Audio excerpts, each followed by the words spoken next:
Hello, Sebastian. Today, I propose the topic of talking about a non-goal list or the anti-goal list. Basically, what it is a list of all the goals that you could potentially do, but you don't want to do. And I've started applying this to several areas of my life. So one area, of course, is goal setting, where you have the goals you want to achieve, and you decide consciously, okay, those are the goals I want to achieve. Those are the goals that I would also be interested in achieving, but I don't want to achieve. You do this with tasks on a lower level, you do it with projects, and you also do it with other things, like you do it with hobbies. Which hobbies do I really want to engage in? Which hobbies do I not want to engage in? Which are the mindfulness activities that I want to engage in? Which are those that I don't want to engage in? Which are the, let's say, dances that I want to do that I don't want to do? Which are the languages that I do want to improve upon? Which are those that I don't want to improve upon? And which are the friends that I want to have? And also which are the friends that I don't want to have? And I think the reason why we're talking about it today is because I think it's something that's undervalued. I think most people think the more the better. The more things you want to accomplish, the more languages you learn, the more friends you have, the more tasks you do, the better.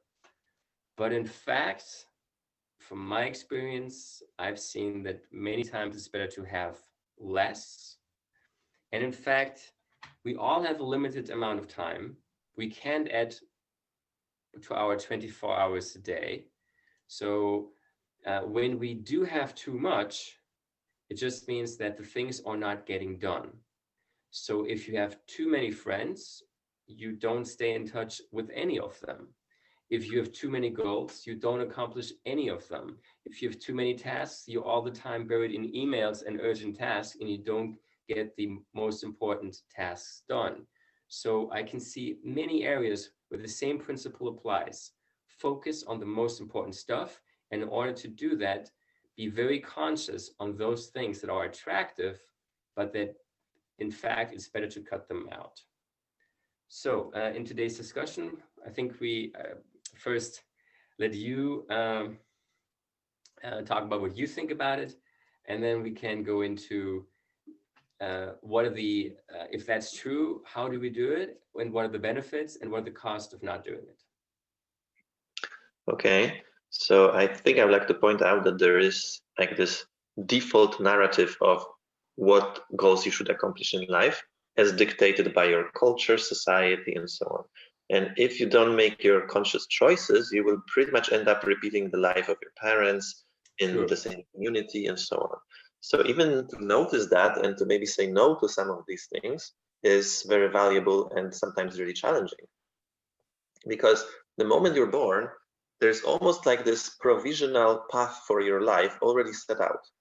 Like we could say that with 80% of likelihood, you will go and you will study something and you will, I don't know, get married and you will buy a house and all of that, and you will watch TV and you will drink beer and, you know, all of that. And just like stick to your own culture, maybe country, because that's what most people are going to do. So even realizing that you have that choice to ignore a lot of that and then craft your own path, that's basically awakening in one way. Yes, I do agree with you. It is difficult to come up with goals that are different from the goals that society expects you to do. And it is difficult to cut out those goals that society expects you to do. And I would say what you're describing, it's not an explicit pressure. It's not an obvious pressure.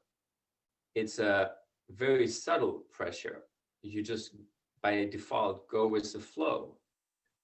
And it happens because when we're born, we're not fully conscious.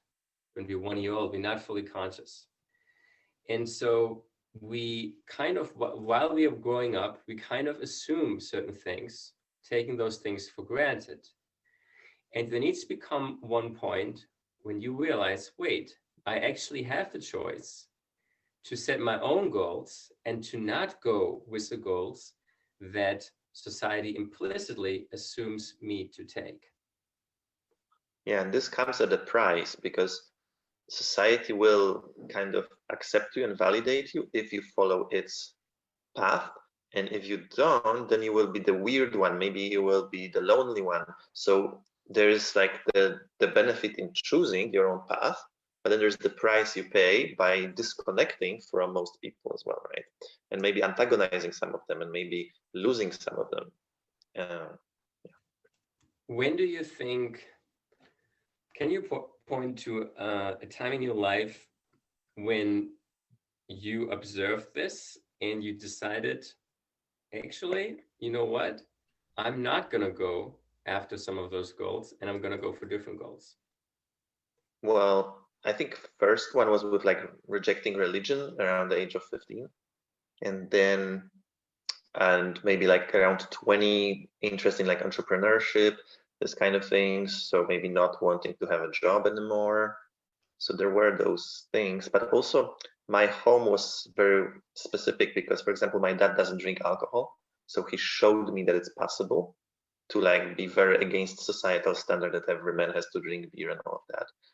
And we didn't have TV at home as well, which was also very strange for the times and such. Just a conscious choice not to like feed ourselves garbage and to read books instead. So I had some head start with that.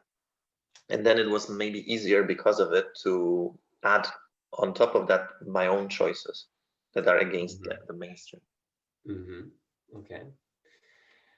I would say for me, there is a certain date where I took a lot of those decisions.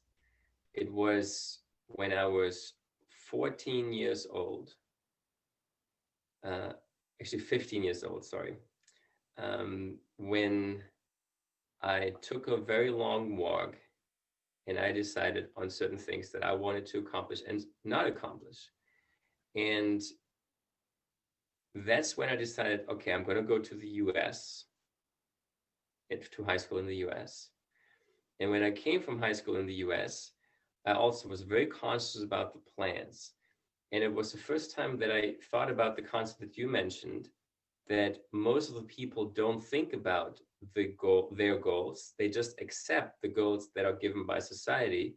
When I was observing, when I was talking to my friends about our goals, and I said, well, I want to go to university in the US and potentially in Latin America. And I want to study these things because I want to have do this kind of work in the future. They all said, well, why do you want to go to the US? Or why do you want to go to Latin America?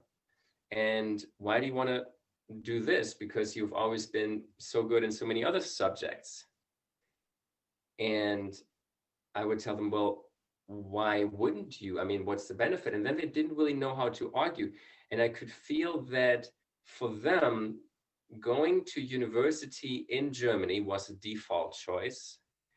And studying basically what they liked as a subject the best at university was the default choice. So somebody who was good in physics in school, default choice is go to a university in Germany, close to your hometown, studying exactly that. While there can be so many other options, that's a default choice. And nowadays, even if you just think about this, we have the option to live in more than 150 countries all over the world without much problem. We could live there. But 99% of the people are still living in the country they were born. Now, maybe I'm exaggerating when I'm saying 150 because a lot of African people would like to come to Europe or the US and they can't do that. But for most Europeans, we can live in a huge amount of countries without much problems. But people, when you ask them, why don't you live in China? Why don't you live in the US? Why don't you live in Germany? To somebody in Poland, they're going to tell you, why should I? I'm Polish. Okay, but yeah, you're Polish, but that doesn't mean you have to stay in your country. I mean, you have all the options available. but people just don't consider the options. So you're right. We just think according to what our group is doing, we don't really think, and we don't look at all the options that are available to us, and that maybe life can be much better pursuing something that even though other people are not pursuing it. It really reminds me of this NLP manipulation type of technique where someone asks you, would you like the boiled egg or scrambled eggs? But they don't ask you if you'd like eggs. That's a presupposition. So it's like this, the same, right? Like, would you like to study physics or mathematics in your local university? But the fact that you could maybe travel the world instead, or like study something on the other side of the world, or do whatever else, is not even a question. It's focusing it much more locally, narrowly, right? Like, would you like this job or that job? And not like, would you like to have a business or a job or be a digital nomad, or all of these options, right? Mm-hmm. Right. Sebastian, so we agree on this. When I came up with the topic, I was thinking about something slightly different. So what we're talking about is that you can do something totally different, and you can just not do the things that are expected of you. Mm-hmm. Still, I would say that in today's world, a lot of people are overloaded with work, with tasks, with project, with responsibilities, and also with goals. For many people, it's not the problem that they don't have goals, it's that they have too many goals. And I've done this exercise several times with several people. I asked them, okay, so how much sport are you doing? And they're saying, okay, I'm doing that many sport. Would you like to do more? Yeah, of course, I'd like to do more. Are you doing yoga? No, but I'd like to do it. Okay, yoga as well. Meditation? No, but okay, I'd like to do this. So basically what I'm trying to do is I'm going through all the activities and I want to see if people want to do this and how much time they're willing to ideally dedicate to that activity.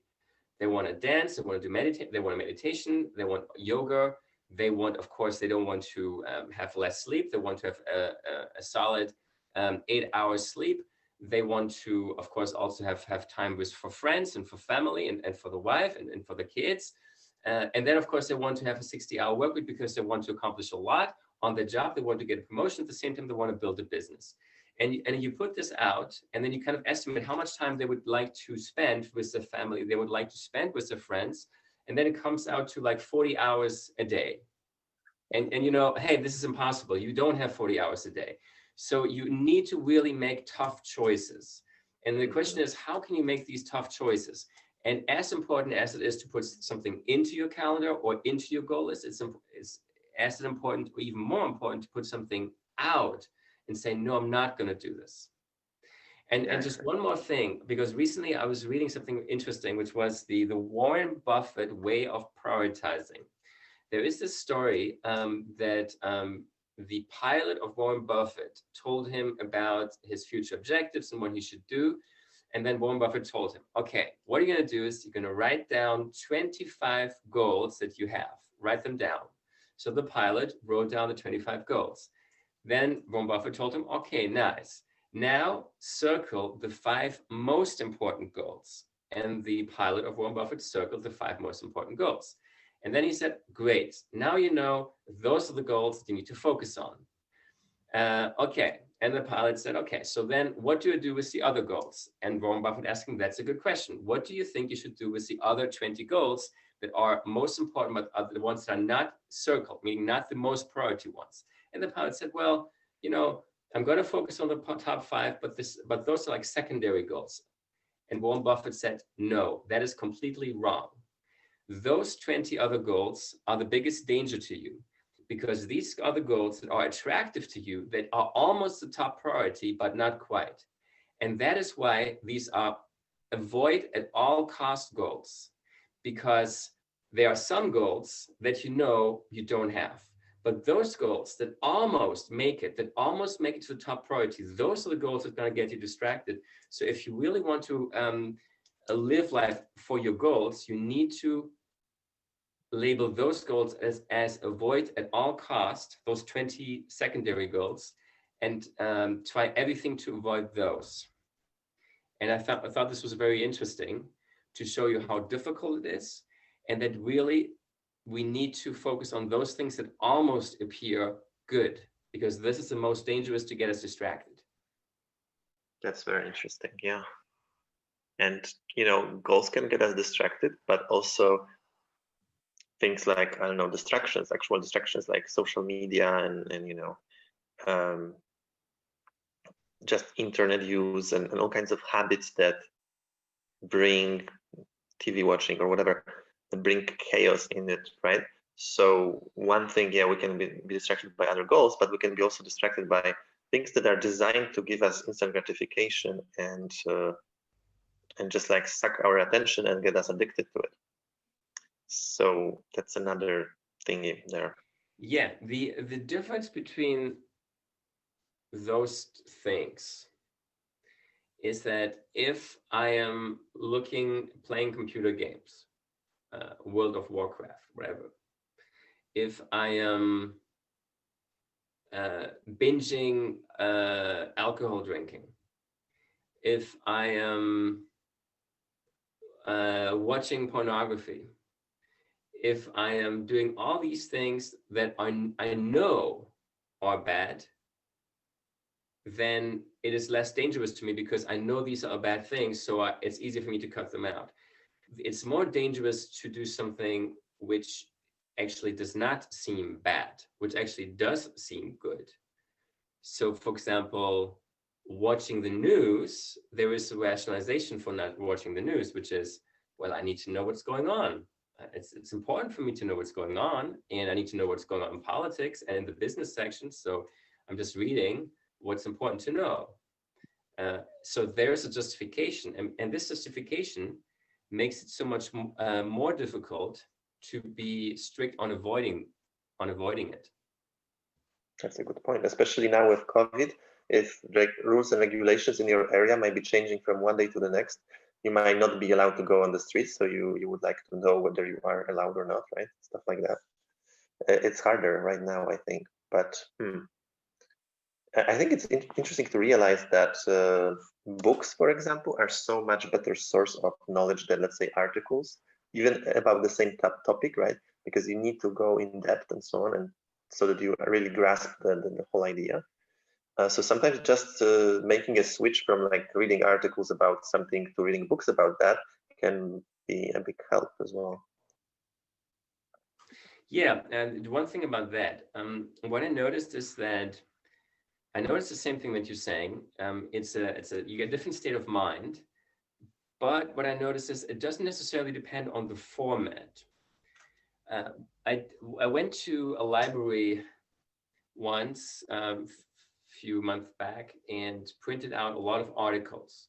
So these were all articles, short articles, but I printed them out because the library had resources to a lot of online libraries, which was much better than just doing a search on the internet. So I could research on all the scientific papers. And I printed out something like this big. And then I went to take a walk holding this and reading the articles.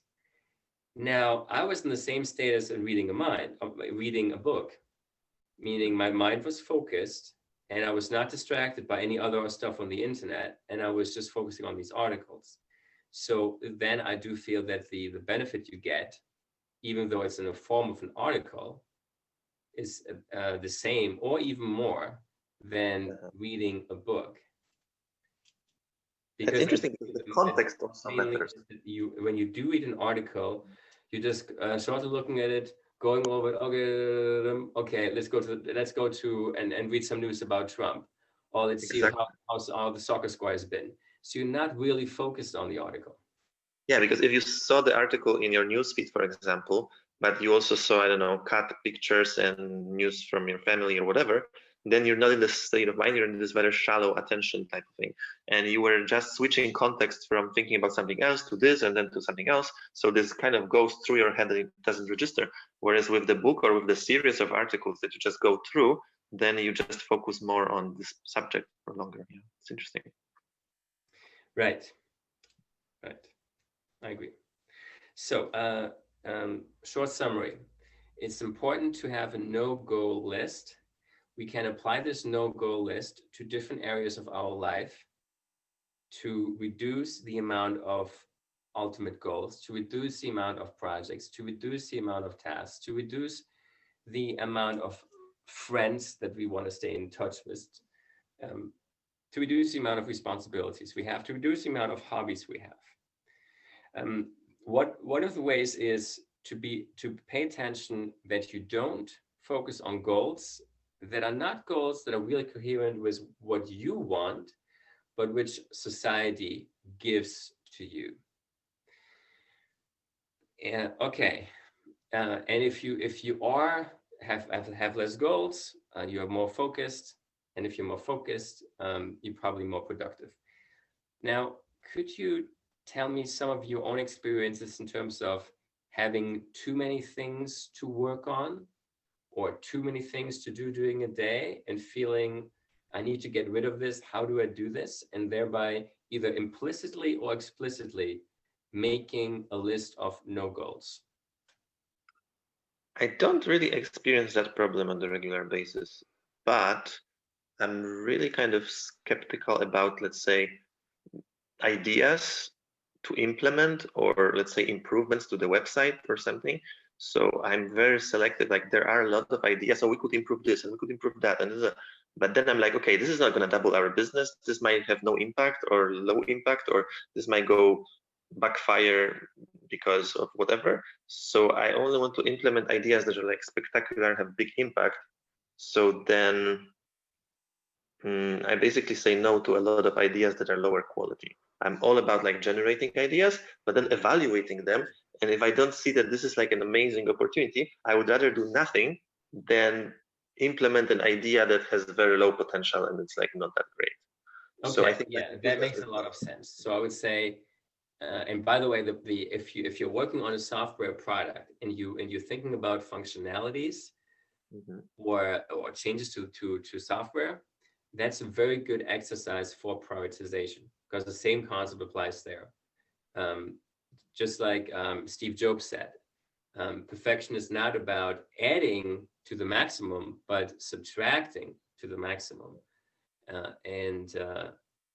If you're a product manager, you really like a curator in a museum. It's not about putting in the maximum amount of collector's items or paintings. It's about seeing what makes sense, what doesn't make sense, and taking away more than actually adding. And so this kind of philosophy, I think, which has been very well described for product managers, and I think it's, the best product managers, obviously, people know that, are the ones that are very selective in the things that they add to the product. The same kind of principle has to be applied to other areas of our life. So can you tell me maybe an area which is outside your software development, where you felt you need to apply it, or you already applied it?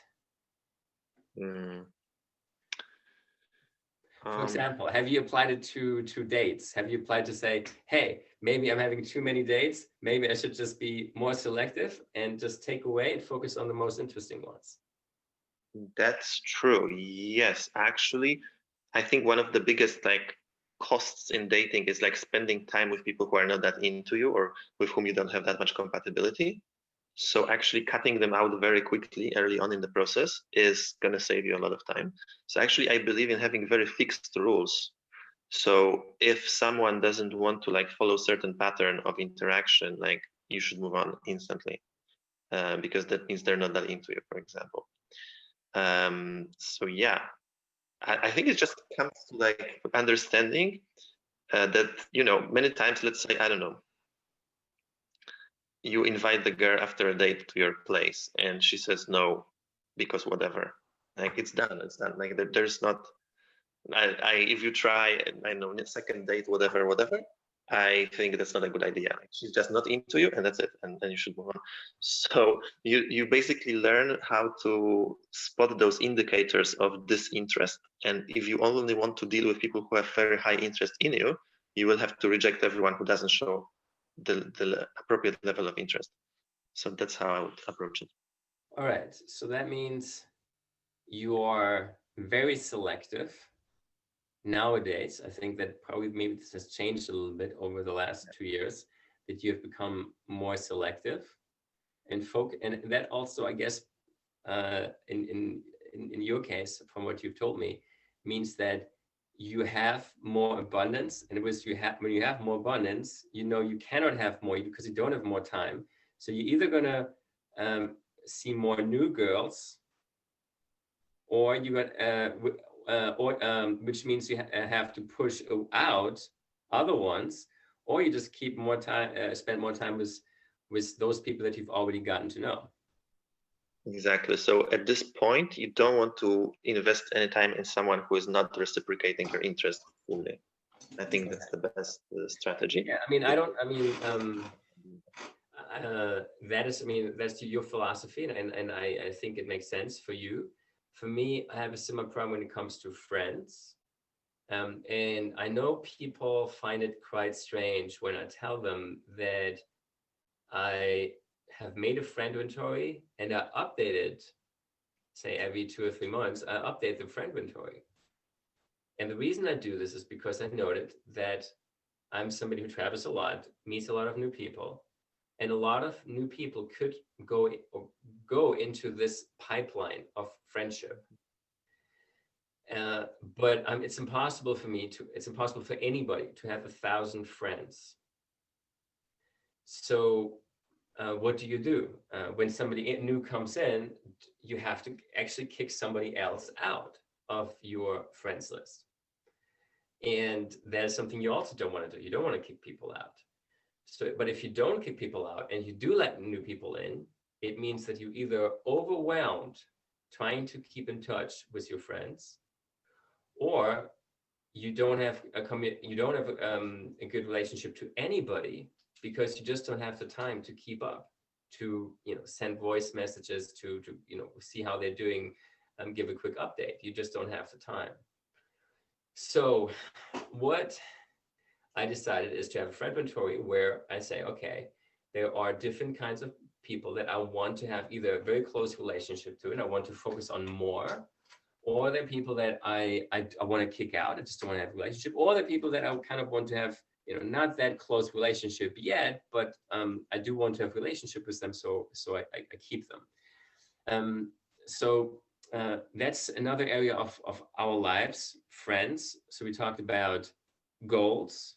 We talked about software or products in general that we're working on. We talked about, in your case, of dating, and we talked about friends.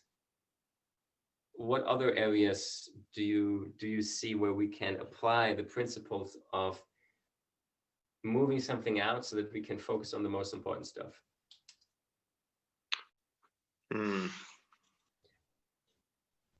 I saw an interesting example of my friend who wanted to start a new business, and the way he approached it, okay, he needed money, right? So what's very interesting of what he didn't do, he didn't get a job. He didn't, start the first business that came to his mind. He spent like a year researching, okay, what business could I start? And then doing some experiments. But no, this is kind of good, but not good. I need a better idea. Then better idea. And it's very interesting because he rejected anything that was low potential, low maybe compatibility with what he wants to be doing or what value he has to offer, and just like tested a lot of the ideas that were scalable and smart. And then once he started the business, it's a very successful business from day one because it was very well thought through and prepared. And he didn't like get distracted with getting, I don't know, a job just because he needed money, right? Okay, that's interesting. Could you tell me what this business is? Yeah, it's teaching guys in Poland how to do online dating. Oh, okay. Mm-hmm. Okay. Yeah, I mean, I think you maybe talked to Alex, is a friend of mine, who has a very similar approach. In fact, I was thinking about that approach when you were talking about dating, because you said you need to have certain criteria to evaluate, and if it's not good enough, you just cut off. And so Alex has the same approach. He says it's important that you're working on something that makes sense. So he has been testing out a lot of different businesses, and he would do the first steps, which in your case would be meeting up with the girl and having a conversation. That's what he does with the business. But then he has certain hypotheses, and then he wants to see if these hypotheses can be met. If they are met, he goes to the next step. If not, it's thrown out. And so it's basically for him, it's about eliminating, knowing that he can't work on too many things, eliminating businesses. Now, with businesses, I guess it's a little bit more natural that people just focus on one business. There are not so many people that focus on many businesses. While you can see there's more, so that's why it's more natural that people have less of a problem with businesses because they generally only have one business. But those people that I know that have more than one business, I see them constantly overworked. And in fact, myself, I'm also constantly overworked. But I think it's good to test different businesses and then maybe focus on the best one and then make it big. And I like the idea of making the first move and seeing the response, because it's like in chess. Normally you would play against one person, but now you play like simultaneous chess with like 100 people, and you make the move in each chessboard and then you wait for their move. And for example, you do that with like 100 girls, like you ask them out and maybe some of them will make the move as well and some of them will not. So then you only play with ones who kind of also make the moves when you make the move. And if they don't make the move, you don't. And with business, the same. You have certain hypotheses, and then you test the ads, for example, and you see that it would cost you $500 to make $100. So this is not a good business, even if people are buying the product, even if it's a good product, but you cannot advertise it at a profit. So you try with a different approach, and you make this one step again. You don't develop the whole business, the whole product. You don't hire the team. You don't rent office space. You just like see, would people be interested in buying this stuff? And you can test a lot of ideas like this quickly and just get the best ones that get the response that you want. The same thing in dating. Exactly. So we talked about having less goals. We talked about dating. We talked about having less dates. We talked about business ideas. We talked about having less business ideas, but being selective. We talked about friends and having less friends, but being selective, but therefore having more focused and more quality friendships where you can invest more time. What other areas are there? I noticed something interesting here because the idea, for example, that you can take even a stupid business idea and make it successful is a dangerous idea. And the same thing with like, you can take a girl who is not attracted to you and you can like over a year, try all kinds of things and like give her gifts and flowers and maybe she will like you at the end, like in every romantic comedy with a nice guy. And that's the most dangerous idea. No, it's like, unless the attraction is there, you should walk away. And unless the business idea is good from the get-go, you should also walk away. So there's a big potential for risking, for like wasting your time if you're stuck with the wrong idea or with the wrong person, and they are not going to change and the idea is not going to get any better. So it's very important to have that quality of the person, of the connection, of the idea, because otherwise you waste time. And I think we are taught by society to like focus on one something regardless of its quality and just make it work. Whereas I do believe that the approach of like trying 100 little things and see which one works the best is literally like so much better, because it will effortlessly work 10 times better and you will not have to try too hard if it's a good fit, like product market fit or like personality fit or something. True. Yes, I agree. It is, you are able to waste a lot of time. Not only if you have too much, but even if you have only one and focus on one, you can waste a lot of time because this might not be the right person, the right business idea, the right thing for you. And I think that's also what Warren Buffett was saying when he was giving the example of making two lists. One list was 25 goals, one list was 5 goals, and then saying, if it's not in your 5 goal list and it's on the 20 goal list, meaning the secondary goals, that is an avoid at all cost list. That is what you have to avoid. And you would think, well, shouldn't I maybe go for it, but with less intensity because it's a goal, but it's not the top priority? And he'd say, no, that's the most dangerous thing. And I think the same thing is true for relationship. I've seen a lot of my friends, female friends, waste a lot of time with guys that were great guys, but they knew it was not enough to get married, and that was their goal. So why do they spend 5 years or 10 years with the guy if they know their goal is to get married and the guy doesn't want to get married? If that's their goal, I would say even the guy's almost perfect, delete. And I would say the same thing. The most dangerous thing for business is not to have a complete failure where you waste 1 year and you spend a lot of money and it doesn't work.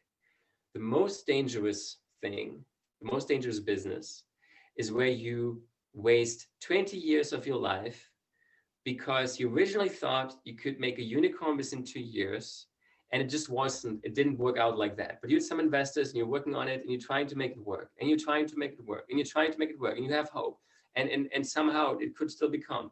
And the time is passing by and passing by and passing by, and it's growing a little bit, but not enough. So after 20 years, you still don't have a successful business, but it's paying the bills for you. That is much more dangerous than having a total failure right away. That's why I think I'm becoming a fan of having very fixed rules and standards for what you want out of the situation, and walking away from the ideas and people who are not compatible with that. But for that, I think it's also very useful to have experienced, let's say, a product that had the product market fit. When people were trying to buy it more than you could sell it or whatever, having that demand, feeling how it feels to have something that people actually want to buy. And the same thing with girls. Having an experience with a girl who was super into you, how easy she made everything, how she was contacting you first, how she was very available, how she was giving you, compliments, all of that, right? And then you go with other situations and you see oh, it's not there. So you know that you can get much better fit. So you're not going to waste time with a girl who doesn't like you and just wants to waste your time. Exactly. Okay, so we have seen that we need to have a list of avoidance. And this list of avoidance can be applied to many areas. Like we set goals, we set businesses, we set projects, tasks, dating, friends, hobbies, all the different areas of life. And the reason we want this is because, one, some of the goals that society are brought to us by society, they're not our own goals. And that's really they're not really what we really want. They're just what society wants us to do. And we need to identify them and say no.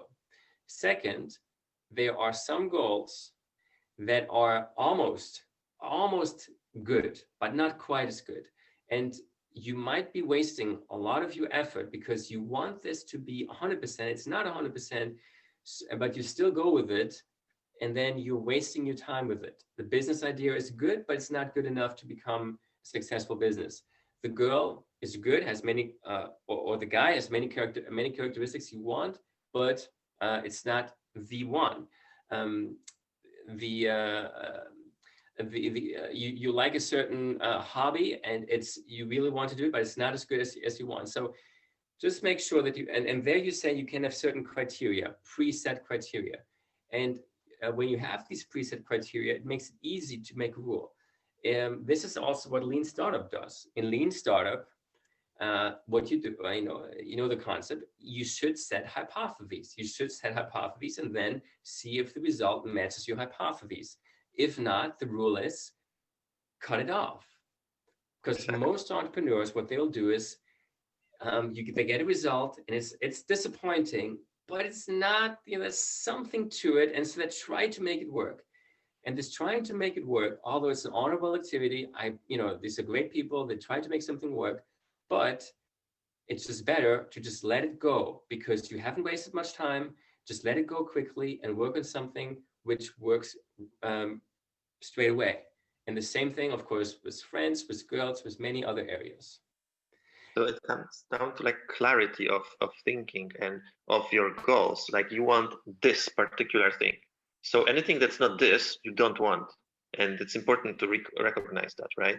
So you don't want the idea that doesn't have the potential, and you don't want the girl who's not into you. So you will instantly walk away if you detect that that's the case, because you care about having exactly what you want so much that you're not going to settle for anything that's not that. And you know, deeply believe in yourself that you can get that. That, you know, there are different business opportunities and different ideas, and you can have one tomorrow that will be twice as good as the one that you're pursuing today. And if you stick to one from today, you will miss the one tomorrow because you will not be paying attention and such. And just like kind of being very clear about what we want and what we don't want, and then sticking to it, having those rigid rules and believe in ourselves that, yeah, we can, there is enough, there's abundance. We're not stuck, because I think sticking to the wrong idea and wrong person comes from scarcity mindset. It's like, oh, I will never have a better idea. I will never be able to attract the better person. But no, if you believe in yourself, you will. Okay, let's apply. Let's try to apply what we learned. And I don't want to offend you, and I hope you're not going to be offended. I want to apply it to your business. I want to see, Sebastian, your business. I mean, you're a very smart guy. You, in the past, you have been a hardworking guy. You know a lot of the knowledge about internet marketing. And at some point, you have been struggling a little bit in the past with your business. And I think it's already about 10 years old. So wouldn't this be a case where if I come in as an external consultant, I see this and think that, you know what, maybe, Sebastian, this is a business that will continue to generate a little bit of revenue.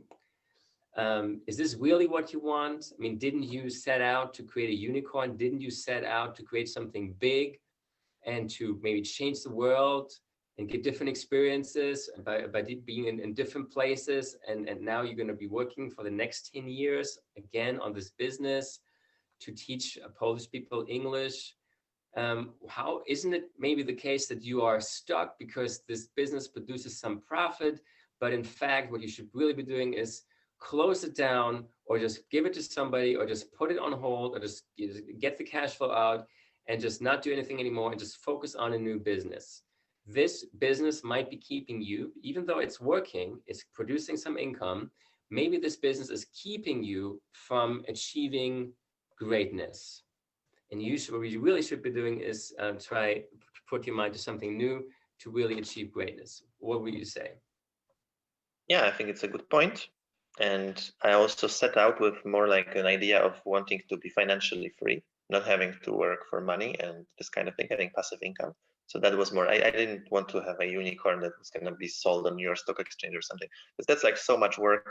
I don't want to spend so much time just working, because I have a variety of interests that I like to pursue. So because of this business, I was able to study health, relationships, travel, live in different places, and just figure out what's interesting to me outside of the business. But I do agree that this business is not like fully realizing my potential, or is like something I'm most passionate about.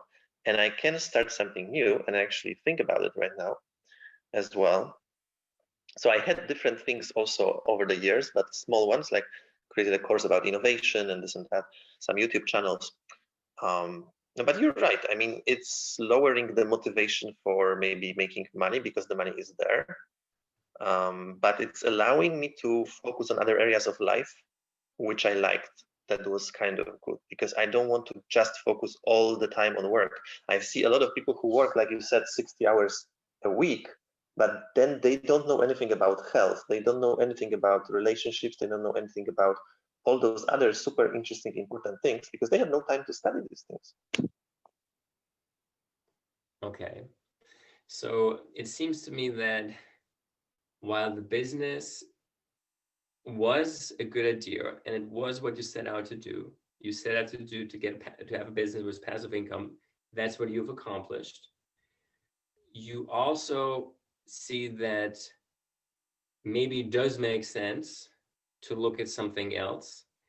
And I think you also would agree that maybe the business, even the business being successful, prevents you from doing that. If the business was just failing 100%, then you wouldn't have any option. You would have to do something else. That since the business is continuing to give you income every month, you're not forced to, and therefore you might not be as motivated to do something else. Yeah, but I mean, this is in the realm of making money, but there are other realms. That's what I'm saying, right? That if you can grow, not just by increasing your income, but by increasing your understanding of reality in other important areas of life.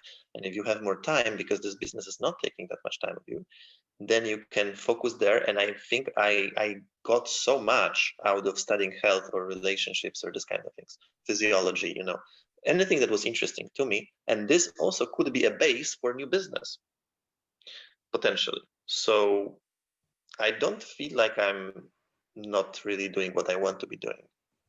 Because I like this freedom that kids have. Let's say they have vacation during the summer and they can do anything they want, and no one is telling them what to do, and no one is telling them they need to make money for it. So it's like doing basic research in science as well. Just having this free and structured time and focus to put it into whatever interests you at the time and whatever makes you feel alive at the time. Life is not all about work, to me. Yes, I do agree with that. I do see advantage, but of course, coming back to our topic, I do see the disadvantage of having too many things you're working on, too many interest areas, because that means that either you're overloaded with work or you are too dispersed to accomplish something great in one single area. I do understand the benefits of having many areas. I think there are also benefits in being very focused and being an expert in something and only focusing on one thing. Sebastian, how about we just quickly summarize what we have been talking about? How about you summarize? I think you're so much better at this. Okay, so we talked about the power of no goals, a list of the things that you don't want to accomplish. And we said these no goals can be applied to many different areas of your life. Having less goals, focusing on the goals you don't want to accomplish, focusing on the tasks you don't want to do, focusing on the projects you don't want to do, focusing on the features of a software that you shouldn't do, focusing on the dates that you actually should not pursue, focusing on the friends that maybe you should not interact too much with. So all the different areas that are taking time of our life, we should focus on certain things a lot, but other things we have to then remove. And sometimes it's difficult, and this can often be a problem. So the no goals help us to say, when we are focusing on somebody, a relationship or a business that is going somewhere, and it has a lot of positive aspects, but there are some negative aspects as well, and we know it's actually not what we were looking for, we might, because it's a little bit positive, we might not take the decision to cut off and look for something else.